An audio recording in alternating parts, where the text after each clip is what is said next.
Karena dari segi hukum, maka kalau misalnya hutang itu dari segi keamanan di luar dari sebelum peradilan atau di luar dari peradilan.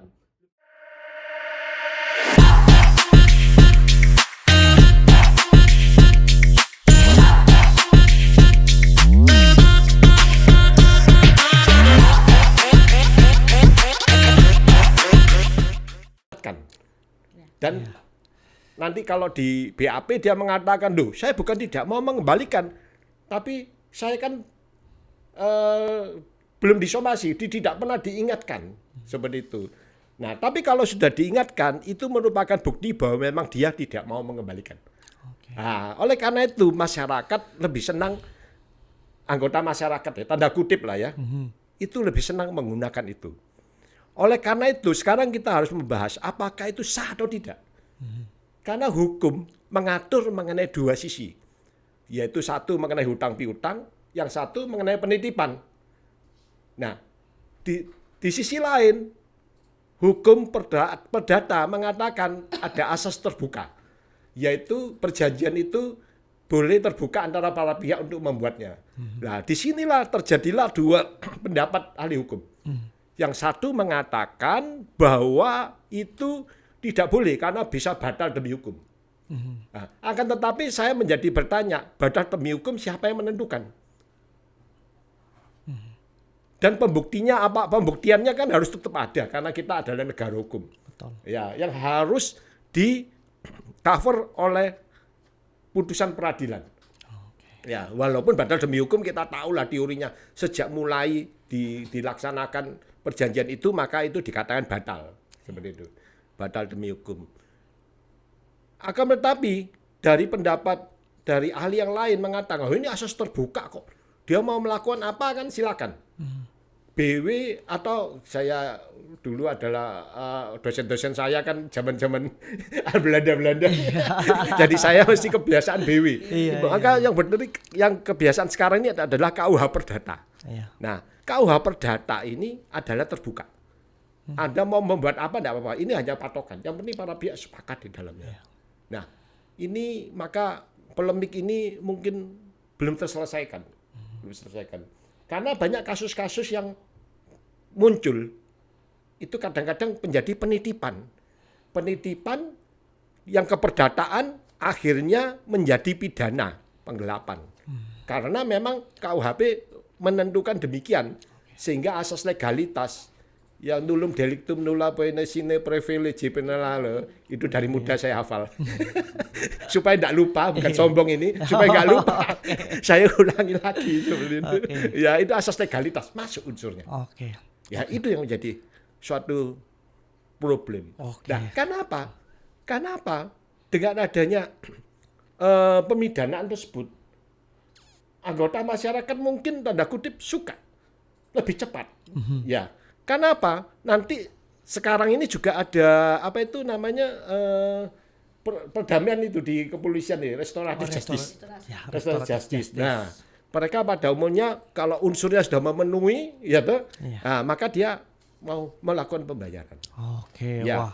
Nah, di dalam keperdataan sebetulnya yang dulu, ya saya tidak akan menjelaskan secara lengkap.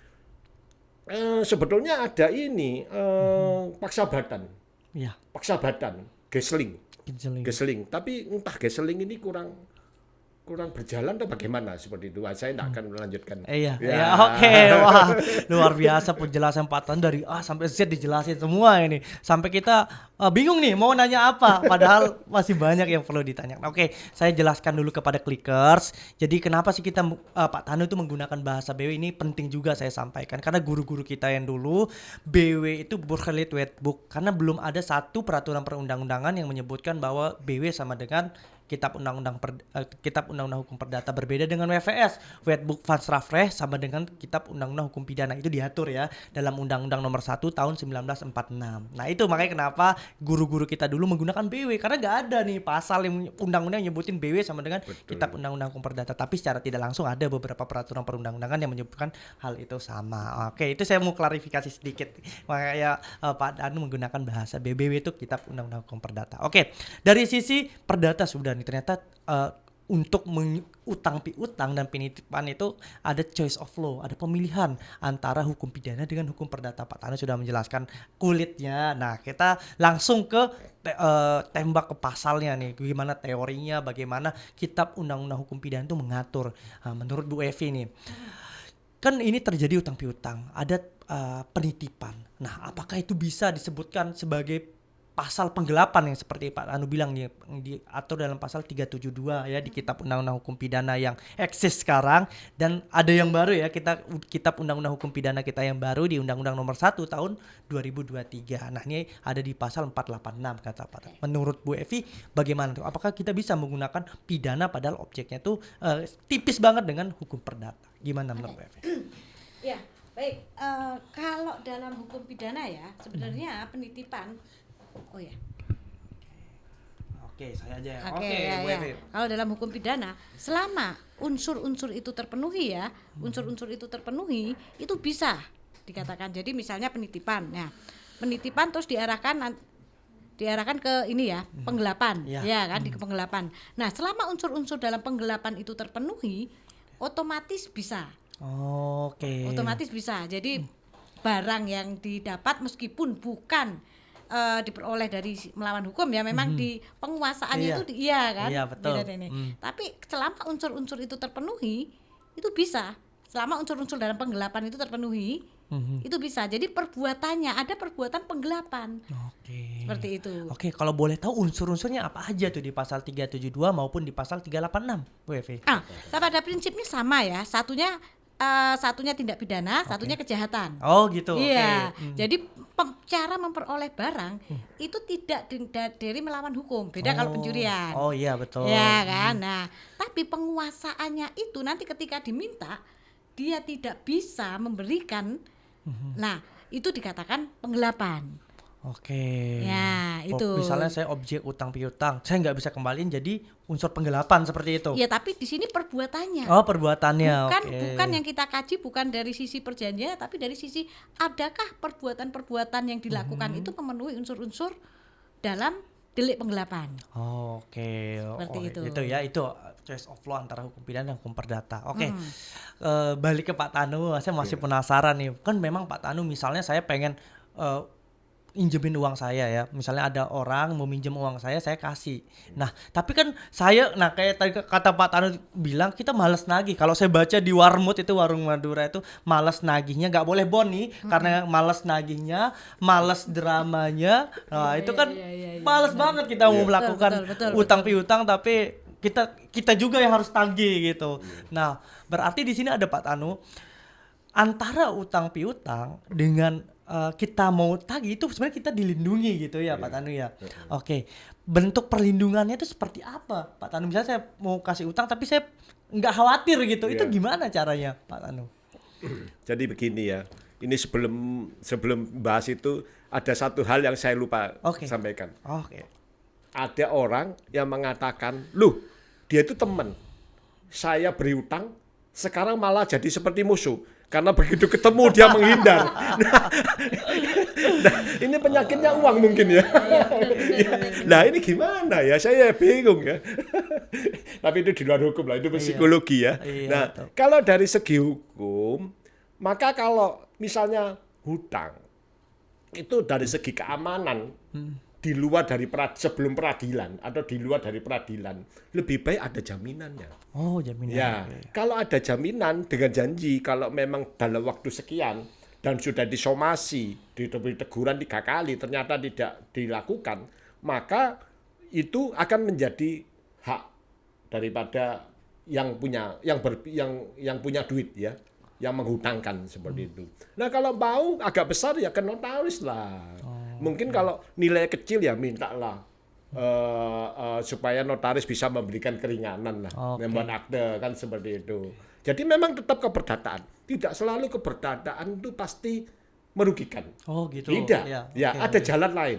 Ya, banyak jalan menuju Roma katanya begitu ya. Ya seperti itu. Tanggungan.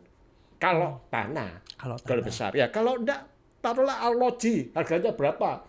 200.000, dia utang 200, ya sudah itu dijaminkan sudah. Dijaminkan untuk dianu. Dan itu kan harus ada kerelaan ya. Itu asas terbuka kok, nggak masalah. Jadi seperti ini memang di dalam BW KUH Perdata tidak diatur. Nah, ya toh mengenai yang barang bergerak ini ya. Oh iya. Tidak spesifik ya. Kalau kamu hutang lebih baik jaminan sebenarnya. Tapi kalau hak tanggungan memang jelas seperti itu. Kalau ini ya apa itu kurang begitu anu lah ya. Tidak diatur secara khusus ya. Iya. Peraturannya khusus mengatur tidak ada seperti hak tanggungan. Nah, akan tetapi itu memang ada dan diperkenankan oleh BW. Jadi ada hak jaminan, jaminan itu seperti itu. Nah, yang masalah itu kan yang nilai-nilai kecil ya. Betul. Nilai-nilai yang kecil. Bahkan saya dengar yang nilai-nilai besar pun hak tanggungan kalau sudah ada kepalitan itu ruwet juga. Nggak bisa kembali secara kadang-kadang nggak bisa kembali secara utuh. Seperti itu. Nah, nanti ada dokumen apa, aduh akhirnya perkembangan hukum. Perkembangan hukum. Oke. Maka saya juga menyarankan agar hukum kita harus segera diperbaiki juga. Iya benar. Iya, karena apa? Perkembangan hukum itu lebih hebat daripada pengaturannya. Oh iya betul. Ya ini saran ya, karena kita cinta dengan hukum di Iya. Indonesia ya. Iya. Ya negara kita ini bisa menjadi apa itu memang hukum panglima tertinggi, Iya. jadi mengatur semuanya. Betul, seperti betul. itu ya. Walaupun tidak semudah itu ya. Oke. Ya kita akan ngomong. Tapi Iya. yang penting kita punya hati niat yang Betul. baik untuk mengarah ke sana. Betul, niat baik akan menghasilkan hal baik pula Ya, gitu. begitu, ya. Oke, di dalam saya kasih penjelasan sedikit apa yang disampaikan Pak Tanu itu juga diatur sebenarnya di pasal 1233 BW. Iya. Segala harta kekayaan debitur yang Iya. ngutang ya, itu menjadi jaminan Iya. terhadap utang piutangnya, baik harta yang berwujud, tidak berwujud, yang ada maupun yang akan ada pun Iya. itu bisa menjadi jaminan. Karena saya pernah menceritakan ke mahasiswa saya, orang ini sudah nggak punya apa-apa, dia utang piutang, terus dia nggak bisa bayar, terus gimana cara bayarnya kalau udah cuman sisa baju di badan aja hartanya. Nah saya bilang kalau dia bekerja menghasilkan uang itu bisa menjadi jaminan pembayaran utangnya, karena di 1233 jelas banget, Iya, ke baik yang depannya. harta yang akan ada, baik harta yang ada maupun yang akan ada. Nah itu beberapa case yang sebenarnya kita harus paham ya Pak Tanu ya. Oke, Pak Tanu, saya pengen Pak Tanu lagi nih sebelum ke Bu Evi. Jadi di praktiknya Pak Tanu banyak sekali ada juga beberapa mahasiswa itu menanyakan dan kasusnya ada gitu. Saya utang piutang Pak, tapi saya agar dilindungi, saya pengen dia tuh nggak mau saya perdata Pak, tapi saya maunya pidana untuk orang yang utang piutang ini. Dia akhirnya melakukan penitipan. Iya. Nah padahal ini utang piutang, Iya. tapi case-nya dia nulis bahwa ini saya titipkan bukan utang piutang. Iya. Nah itu gimana Pak menurut Pak Tanu? Nah, baik, akan saya jawab ya. Ini memang rumit sekali ya. Iya. Saya harus menguras energi untuk berpikir ini. Pertanyaannya berat sekali ini ya. Kita sudah mulai fleksi nih, masuk ke dalam yang Tapi memang kompleks-kompleks. hebat ini ya. Hebat pertanyaan-pertanyaannya ini. Jadi gini, kalau untuk mengenai penitipan tersebut dan hutang piutang, itu sebetulnya adalah dua produk hukum. Dua sisi yang berbeda ya. Berbeda sebenarnya. sebetulnya. Sebetulnya secara hukum murni tidak boleh. Oh tidak boleh Tidak ya. boleh. Kalau kita buat utang piutang terus ada penitipan ya Iya, tidak boleh sebetulnya. Mencampur adukan Iya. gitu ya. Oke. Karena ada yang berpendapat itu nanti batal demi hukum. Nah, dan itu sebetulnya boleh dikatakan tanda kutip karena ini perdata ya. Iya, Nah, apa itu memanipulasi hukum? Oh manipulasi Ya. hukum justru gitu ya. Jadi nggak masuk di dalam kriteria penitipan, tidak masuk di dalam kriteria hutang piutang. Utang. Oke. Tetapi ada yang berpendapat bahwa itu asas terbuka. Asas terbuka. Dan dititipkan, setelah itu saya titipkan kepada Bapak A. Ternyata Bapak A itu menggunakan dia untuk investasi. Oke. Nah, ya. Iya, Setelah iya, 1 bulan, pokoknya saya tagih dia bisa kembalikan. Siapa yang bisa membuktikan bahwa dia telah menggunakan, bukan menitipkan. Permasalahan kan di pembuktian. Iya. Hukum itu bicara pembuktian. Betul. Nah, kalau tidak ada pembuktian itu sulit. Nah, itulah yang saya katakan perlu ada hakim yang untuk menilai. Kalau itu. Tapi selama orang kalau uangnya dikembalikan, tidak ada masalah. Oke. Ya, tidak ada masalah. Jadi saya tidak akan mengatakan, memang awalnya saya mengatakan bahwa pidana ini lebih efektif. Iya. Tapi terakhir kan saya mengatakan bahwa kalau ada jaminan, ya efektif juga perdata. Oh, gitu, iya. Iya, bahkan lebih efektifan perdata. Yang selama ini masyarakat beranggapan bahwa pidana yang paling efektif. Tapi kalau menurut saya tidak, tergantung caranya. Nah, dan orang selalu ngomong kalau digugat perdata nanti dicicil. Siapa yang mengatakan demikian? ya kadang-kadang saya maaf ya, saya kadang-kadang malas jawab juga ya. Iya, betul. Sebetulnya itu dieksekusi, dilelang, dikembalikan uangnya, lebihnya dikembalikan. Kan seperti itu teorinya. Tapi kalau ada jaminan, tambah enak dong. Iya, betul. Nggak usah lapor lagi kan. Kita Lapor pemidanaan nggak perlu. Langsung itu diselesaikan. Oke. Nah, itu jadi tidak seperti itulah saya rasa. Oke. Oh, ada pertanyaan nih. Oke, dari Clickers mungkin kalau ada yang mau tanya langsung di kolom komentar kita, kalau bisa di WA juga itu di 0822 9797 1005. Oke.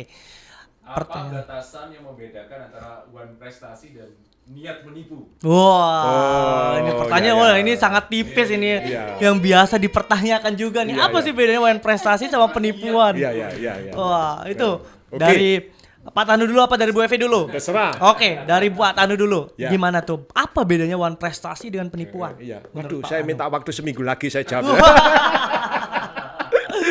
Oke. Ini berat juga ini. Klikernya hebat Oh ini. iya, pertanyaannya. Wah, itu. Saya nyerah aja lah. Jadi gini ya. One prestasi dan nipu. Penipuan. Penipuan ya. Ya. Niat Penipuan. nipu sih. Niat Niat nipu. nipu, bukan penggelapan ya. Bukan. Padahal pembicaraan kita penggelapan. Iya, harusnya seperti Tapi itu. enggak apa-apa lah ya, kita kasih fur ya. Iya. Wani utang wani kabur. Iya. Kalau one prestasi dengan penipuan enggak masuk. Karena apa? Penipuan itu harus dari awal menggerakkan hati orang lain. Ini saya punya kontrak. Nantinya bisa untung 1 miliar. Kamu tak utangi 100 kecil, nanti kamu tak kasih 150. Padahal ya ada kontrak itu. Iya. Ya. Jadi penggelapan dan penipuan dan one prestasi itu hal lain. Kalau one prestasi memang dari awal dia mau mengembalikan, setelah itu taruhlah enggak punya uang atau apa. Iya, betul. Seperti itu. Nah, yang bisa disandingkan itu one prestasi dengan penggelapan. Oke. Karena di dalam pasal penggelapan mengatakan bahwa dia menerima uang itu, barang atau apapun itu dari hasil keperdataan. Setelah itu niatnya muncul, misalkan dia utang taruhlah 1 Desember. Setelah itu tanggal 15 waktu kembalikan dia punya niat untuk menggelapkan. Nah, mensreanya mulai tanggal 15. Oh, gitu. Iya, mensreanya mulai tanggal 15. Tapi kalau penipuan itu mensreanya tanggal 1. Oh, dari awal Iya, ya. dari awal. Dilihat dari Jadi tidak awal. masuk unsurnya. Oke. Seperti itu. Memang hukum ini gampang-gampang sulit. Oke. Sepakat Gampang-gampang ya sulit, poin iya, of iya. view. Oke, terima kasih Pak Tanu. Menurut Bu Evi gimana tuh perbedaan antara one prestasi dengan penipuan, bahkan ada penggelapan. Nah, Nah. menurut Bu Evi gimana tuh? Kalau menurut saya jelas ya beda ya. Kalau one prestasi kan memang satu mens rea ya. Meskipun mens rea itu kan pembuktiannya juga Tipis. susah juga Iya, ya. niat betul justru. Iya, iya. Nah, Buktikan. satu, kedua harus ada rangkaian kebohongan, Mhm. tipu muslihat, Oke. nama palsu. Oke. Iya kan? Jadi dari awal ini ngaku-ngaku misalnya namanya si X padahal namanya Y. Nah, ya kan terus iya nanti akan saya gunakan untuk ini padahal tidak seperti itu. Iya kan? Tidak Iya. digunakan untuk seperti itu. Nah, selama unsur-unsur itu terpenuhi, ya otomatis dia masuk ke penipuan. Oke. Karena setahu saya kalau perjanjian yang memang benar-benar awalnya memang perjanjian nggak akan mungkin dong pakai identitas palsu, Oke. terus rangkaian kebohongan, iya kan.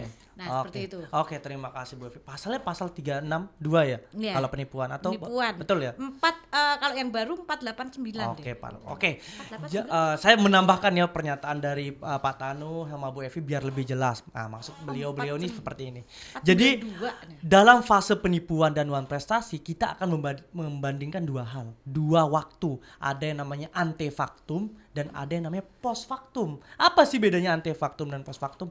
Ketika membuat kontrak, dia sebelum membuat kontrak antefaktum itu sebelum dia sudah memiliki nama palsu, tipu muslihat. Nah, itu dia sudah bisa dikatakan penipuan. Nah, tapi kalau dia menipu pada saat pelaksanaan kontrak, misalnya dia memang punya niat baik, terus tapi dia nggak bayar nih perjanjian, besok minggu depan nih saya bayar, tapi dia nggak bayar, tapi ini pada saat pelaksanaan kontrak, artinya dia pada saat post factum. Kalau terjadi penipuan pada saat post factum, nah itu dia tetap dikatakan wan prestasi, bukan penipuan. Jadi penipuan itu sebelum terjadinya pelaksanaan kontrak dan wan prestasi setelah terjadi pelaksanaan kontrak. Nah, dia walaupun nipu setelah berjalannya kontrak itu tetap disebut sebagai wan prestasi. Makanya beda tipis sih, kadang nih banyak nih yang nanyain tentang wan prestasi, penipuan ini gimana bedanya. Penipuan itu sejak sebelum terjadinya kontrak. Itu disebut sebagai penipuan. Tapi dia nipu setelah terjadinya kontrak, pada saat kita sudah buat perjanjian 13-20 terpenuhi, baru disebut sebagai wan prestasi. Kan wan prestasi ada 4 ya teorinya itu. Yang pertama tidak melaksanakan kontrak, melaksanakan tapi terlambat, melaksanakan tapi tidak sempurna, terus melaksanakan yang dilarang di dalam perjanjian. Wah, ini kan mungkin saya di sini bidang keilmuan saya berdata ya. Oke. Ya, kalau di KUHP yang ini ya tadi kan 378 yang sekarang. Oh, yang sekarang nih ya. Kalau yang baru itu 492 perbuatan curang lah. Oh, perbuatan curang banget tadi. Oke, itu bisa disebutin nggak pasal ya Bu Evi? Mungkin kita harus tahu pasalnya. Pasal 38 berapa? 37 yang sekarang ini 378 ya. Ya, kalau pasal yang 1 2023 492. Oh, 492. Wah, ini sebenarnya udah kompleks banget ya. Banyak peraturan-peraturan yang baru, bahkan yang KUHP sekarang akan berlaku tanggal 2 Januari teman-teman. Wah, ini kita harus sama-sama pelajari ini. Setelah libur langsung berlaku. Iya, setelah kita libur tahun baru langsung berlaku ya baru. Kita sekarang lagi proses transisi ya kalau kata Pak Tano. Oke, kita itu ya pertanyaan untuk clickers. Ada lagi yang tanya? Oh, Pak, tanya dong. Saya kan baru putus dengan pacar nih. Oke. Jomblo dong berarti. Oke. Dia pernah pinjam uang nominalnya lumayan. Terus belum ada tulisannya. Oh, belum ada tulisan. Oh, cuma sampai situ. Enggak lengkap pertanyaannya gitu. Oke. Tapi utang apa mau kode beda tipis. Model komitmen doang. Pokoknya modal komitmen ya. Doang. Wah, baru tahu saya ada pokoknya yang lain. Niat pinjam tapi nggak niat bayar. Oke. Tapi perlu digali waktu pinjam ngomongnya apa. Oke. Kalau you pinjemi gua kawin. Nah, itu berarti ada sisi-sisi mungkin pidana. Oke. Mungkin. Saya tergantung dari Tapi dia ngelakan terus kita pacaran, saya keluar banyak uang juga buat kamu, jadi anggap aja impas. Jadi kayak barter. Iya, kayak barter, cowoknya traktir tapi ceweknya diutangin secara nominal. Oh, gitu. Iya. Oke. Gimana Pak, itikat awalnya kan minjem. Oh iya Pinjam, benar. pinjam. Jadi gini maksudnya pertanyaan dari clickers ini, kita ada utang. Sebenarnya nggak ngutang, dia minjem uang, tapi uang pinjamannya dipakai traktir. Apakah boleh seperti itu, Pak Tanu? Waduh, sebetulnya ini paling repot nih. Soalnya saya sudah berumur ini. Tapi lupa rasa pacaran deh. Tapi yang penting kan pacaran ini apa? Coklat rasa apa? Itu seperti itu ya. Ya. Tapi kebetulan ya, saya ini kan juga ahli perdata dan pidana ya, di kepolisian dan pengadilan ya. Jadi saya bisa membedakan lah. Jadi kalau pada saat pacaran, lalu dia mentraktir, itu sebetulnya perjanjian atau keharusan. Oh gitu ya. Oke. Kewajiban malah ya. Nah, kalau etikanya biasanya yang laki kan yang bayarin, seperti itu. Nah, bagaimana apa bisa dicampur adukkan dengan hutang? Iya, betul. Nah, ini masalah. Yang penting itu yang dipermasalahkan pada saat hutang dia mengatakan apa.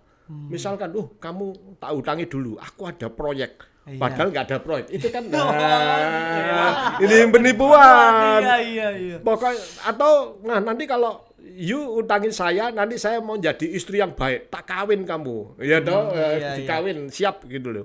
Nah, padahal setelah itu tanpa pemberitahuan diputus. Nah ini kan ada unsur-unsur menggerakkan hati orang lain ya. Betul. Seperti itu. Tapi itu pun sangat-sangat tipis. Tipis, oke. Ya, jadi bahaya ya kalau enggak terlalu banyak ya sudah. Kecuali kalau ada bukti-bukti di keperdataan yang digugat lah. Oke lah, itu bisa dilakukan gugatan perdata. Kalau pidana ini tipis sekali. Ya, apalagi kalau pacarannya sudah sekian lama. Kalau pacarannya pendek aja itu kan berarti punya niat ya. Gitu ya. Hit and run. Seperti itu ya. Jadi tipis lah, lebih baik. Berarti statusnya tetap pinjam meminjam ya, gak bisa kita kembalikan tanpa status yang jelas. Dari kita balik lagi ke laptop nih, balik lagi ke Bu Evi. Bu Evi, bisa nggak sih orang yang punya utang piutang terus kayak pertanyaan tadi untuk penitipan tadi sudah dijawab sama Pak Tas secara perdata, secara pidana bisa nggak sih sebenarnya? Utang piutang, Terus konsepnya tadi pacaran. Saya utang piutang, tapi ini saya kasih penitipan, apakah bisa dipidana gitu loh? Menurut Bu Evi gimana? Bisa, bisa selama unsur-unsurnya, misalnya penggelapan itu terpenuhi, semua unsur terpenuhi ya bisa. Tapi ya tentunya dalam nanti pembuktian ya, karena kalau pidana itu kan kebenaran material yang dicari pembuktiannya nanti. Berarti ini kalau saya utang piutang terus ada saya pakai aja nih, kamu nggak usah utang piutang tapi penitipan, wah itu penggelapan masuknya ya. Iya, kalau memang nanti pada saat diminta dia tidak bisa penguasaannya itu. Iya kan, dia misalnya iya benar. Iya kan. Karena penguasaannya itu loh, saya bukan uangnya udah saya pakai, berarti itu bukan penitipan. Sementara prinsip utama penitipan itu barangnya tidak boleh digunakan. Pada prinsip utamanya itu ya, gitu ya Pak Tanu. Tapi ini malah digunakan. Nah, itu yang bisa dibilang sebagai penggelapan. Tapi ada triknya, Pak. Wah, gimana? Saya butuh nih strategi ada triknya ya, tapi jangan diikuti loh ya. Kalau dosa jangan ikut-ikutan saya loh ya. Saya kan bukan pesuruh, menyuruh melakukan sesuatu. Maka pada saat disomasi harus dijawab. Sebetulnya ini kan hutang piutang. Gitu ya, bukan penggelapan. Seperti itu. Sebenarnya ini hutang piutang. Ya, jadi saya siap mengembalikan, tidak ada masalah. Justru kalau saya tidak menjawab malah jadi masalah gitu. Karena sudah mengakui secara tidak langsung. Gitu. Tapi untuk ada trik lagi. Ada trik lagi untuk yang berpiutang, untuk yang punya duit. Pada saat penitipan itu harus ada saksi. Iya, gitu. Saksi bahwa ini benar-benar penitipan. Sehingga dia punya jawaban atas somasi itu menjadi hanya keseimbangan, bukan untuk mematikan perjanjian awal. Jadi semua itu ada trik hukumnya. Tapi ini bukan trik hukum yang jelek ya. Memang adalah suatu cara untuk membuktikan. Jadi bukan hanya jelek ya Bapak Ibu ya. Pertama kita harus ngomong yang supaya ini kelihatan menjadi perhatian kan soal trik seperti itu, tapi enggak bagus. Itu cara langkah pembuktian kok itu. Hati-hati, waspada, ya kan langkah-langkah seperti itu nanti kalau misalnya ada case ya. Ya, seperti itu. Saya lanjut sini ya. Masih yang tadi nih. Masih yang tadi. Wah, masih lanjut. Wah. Tapi enggak ada bukti chat karena pinjamnya live. Gitu.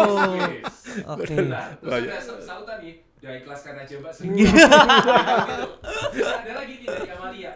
Pertanyaannya agak sama dengan sebelumnya. Akadnya utang ke pinjam, tapi ketika putus tiba-tiba menghilang. Nah, ini urusannya sama cinta nih. Susah ya. Kalau putus menghilang nggak mau bayar. Itu langkah baiknya gimana? Punya nomor dukun santet nggak? Waduh. Itu pertanyaan dari Mbak Amalia. Gimana menurut Pak Tano? Ya, memang pertanyaan ini amat sangat sulit. Bukan sulit, tapi amat sangat sulit. Karena masalah pacaran itu berkaitan dengan hati. Perasaan. Makanya sampai tanpa perjanjian karena percaya. Ya, kalau percaya. Kalau dengan orang lain kan believe it or not. Wah, believe or not ya. Nah, sekarang jaminannya apa? Kalau jaminannya cuma cinta, repot. Itu permasalahannya. Ya kan? Nah, kalau tanpa bukti kan harus ada saksi. Betul sebenarnya. Paling tidak harus ada saksi. Kalau tidak ada saksi, ya serahkan kepada Tuhan yang menyaksikan. Betul ya. Iya, jadi ya kalau menurut saya ya carilah saksi. Tapi kalau saksi itu tidak ada, ya nggak perlu lah ya. Ya langsung kita serahkan kepada Allah.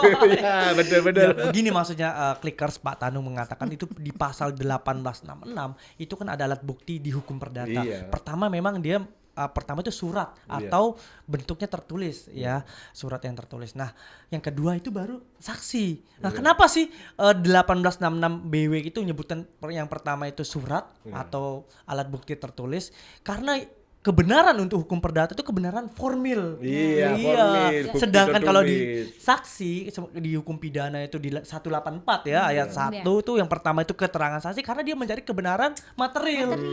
Di kebenaran formil dia nggak percaya kata orang teman-teman, tapi Iya. percaya apa alat buktinya, punya nggak suratnya. Nah itu Betul. menjadi perdata. Tapi kalau di pidana dia mendengarkan kata orang. Iya. Mana saksinya, mana ininya. Saya nggak percaya kalau surat dulu yang pertama, harus ada yang dengar tuh yang melihat itu gimana. Nah itu kalau di hukum pidana, makanya kalau perdata itu dia menggunakan alat bukti tertulis. Nah, sedangkan kalau yang saksi itu dia di nomor 2. Nah, Iya. itu kita mencari kebenaran Iya. formil itu. Itu sebenarnya Bukti chat pertanyaan. bisa nggak? Oke, bukti chat. Nah, ini Nah. mumpung ada ahlinya juga sekalian. Ya, oke. Bukti chat nah, menurut Bu Evi nih kalau kita lihat undang-undang ITE kan pasti chat itu berkaitan dengan alat bukti ITE. Menurut Bu Evi gimana? Iya bisa selama dokumen elektronik itu harus dipastikan dulu kebenarannya, artinya belum dirubah-rubah. Artinya meskipun diakui ya, tapi kebenaran dokumen elektronik itu kan harus dipastikan Betul. kan kebenarannya. Kalau memang nanti itu bisa dipastikan kebenarannya, maka bisa dijadikan sebagai Alat bukti. iya, sebagai salah satu alat bukti. Sebelum undang-undang ITE memang tidak diakui ya. Betul, kan? belum diakui karena itu masuk petunjuk dulunya. Tapi semenjak ada undang-undang ITE, Undang-Undang Nomor 1 Tahun 2024 tentang perubahan kedua Undang-Undang Nomor 11 Tahun 2008 tentang Undang-Undang Transaksi Informasi dan Transaksi Elektronik, itu menyebutkan di pasal 5 ayat 1 bahwa informasi atau dokumen elektronik merupakan alat bukti yang sah. Ya. Hasil cetaknya juga merupakan alat Ya. bukti yang sah. Nah, alat bukti elektronik ini merupakan perluasan makna dalam alat bukti di hukum acara apapun. Iya. Nah, artinya alat bukti chat atau screenshot foto itu termasuk alat bukti elektronik. Tetap sah ya, clickers. Nah, itu jawaban dari Bu Evi dan jawaban dari saya juga yang nambahkan sedikit. Oke. Ada lagi kok yang nanya? Belum. Masih Oke. urusan cinta nih. Oh, masih urusan cinta. Wah, ini kalau udah Apalagi menyumbang perhatian nih itu bakal urusan- susah ya. Oke, teman-teman, untuk konsultasi lebih lanjut ya kita bisa datang ke Klik FM atau bisa juga ke Fakultas Hukum Universitas Narotama, atau bisa juga menghubungi sosial media kita di fhnarotama.ac.id yang websitenya, di Fakultas Hukum Instagram kami fh.narotama, di TikTok kami pun ada di fh.narotama, di YouTube pun fh.narotama. Oke, kayaknya ada pertanyaan itu kok. Waduh, ini kalau ada yang kirim gambar pornografi kira-kira apa bisa langsung kena undang-undang? Waduh. Nggak ngomong porno. Jauh. Kita membahas alat bukti ya, bukan Iya, tentang utang piutang apa. Iya, utang Iya. enggak ada utang-utang. Gitu, nanti next ya kalau kita ngomong soal pornografi pornografi kita. Oke, itu banyak itu, Jadi apalagi. kita tadi ya. Oke. Mungkin kita tinggal sisa bagi kita masuk ke konklusi. Oke, langsung ke closing statement ya, konklusi dari Pak Tanu dulu, monggo Iya, Pak Tanu. baik. Closing statementnya Ya, gimana? baik, terima kasih. Jadi saya harapkan kepada clickers bahwa jangan menganggap hukum perdata itu sebagai hal yang kurang efektif. Tetapi mengenai bagaimana cara kita memanfaatkan hukum perdata. Karena hukum perdata itu sifatnya terbuka. Ya, dan tidak perlu memanipulasi hukum. Kalau memang itu hutang piutang ya biarlah hutang piutang. Kalau itu memang penggelapan, ya biarlah penggelapan. Apa adanya. Yang penting dicarilah jalan keluar. Dan agar masyarakat juga melek hukum, artinya memahami hukum itu dengan baik, sehingga akan menjadikan solusi atau permasalahan yang baik. Karena apa? Setelah ada masalah, carut marut. Nah, namanya kuasa hukum itu sudah jadi bingung. Iya. Mengaturnya itu bukan dari awal, ya, tapi sudah terlanjur seperti itu, ya, seperti itu. Jadi intinya kesimpulan harus melek hukum juga. Oke. Ya, terima kasih, Pak. Oke, terima kasih Pak Adam. Bu Evi, conclusion buat tema kita hari ini gimana? Ya, kalau dari saya ya pada prinsipnya sama ya dengan Pak Dr. Tanu ya. Jadi literasi ya. Jadi harus melek hukum. Tapi kalau dari sisi pidana ya, kalau dari sisi pidana memang harus hati-hati, waspada, dan terutama juga terkait dengan proses pembuktian. Kalau dikaitkan dengan tadi penggelapan, selama unsur-unsur penggelapan itu terpenuhi, itu bisa Ya kan, selama unsur-unsurnya itu terpenuhi. Jadi kita tidak berbicara perjanjian, tapi berbicara perbuatannya. Perbuatannya, Iya, oke. perbuatannya itu memenuhi unsur-unsur dalam delik penggelapan seperti itu. Jadi kalau saya memang harus melek hukum. Hati-hati dan memang harus melek hukum, bukan berpikiran jelek tapi waspada. Oke. Seperti itu. Oke, terima kasih Bu Evi. Wah, kita udah di ujung acara ya. Terima kasih Pak Tanu sudah meluangkan waktunya karena Pak Tanu habis ini ada acara yang lain Iya, ya. Wah, ini betul. banyak banget, padat banget. Bu Evi. Ada ini. Oke. Mohon izin kalau kuliah di Narutama Kak bisa bertemu dan sharing-sharing dengan dosen-dosen luar biasa. Wah, sangat-sangat bisa. Iya. Kita selalu membuka Iya. pintu untuk konsultasi ya. Iya, Itu betul. kita bisa menghubungi Instagram kita, Iya. bisa TikTok kita, bisa YouTube kita, bahkan bisa menghubungi Klik FM juga Iya. sebagai media partner kita. Wah, Iya. itu jangan lupa ya teman-teman, follow Siap, siap. Instagram Klik FM, follow Instagram Narotama, subscribe YouTube Klik FM, subscribe YouTube kita juga FH Narotama, follow bahkan TikTok Narotama, FH Narotama, dan follow juga TikTok Klik FM. Itu kita saling berkolaborasi. Oke, terima kasih Pak Tanu atas waktunya, terima kasih Bu Evi atas waktunya, Pak Sama-sama. Produser Ko Yohanes, terima kasih. Iya. Sekian mungkin dari saya hari ini. Wassalamualaikum warahmatullahi wabarakatuh. Waalaikumsalam.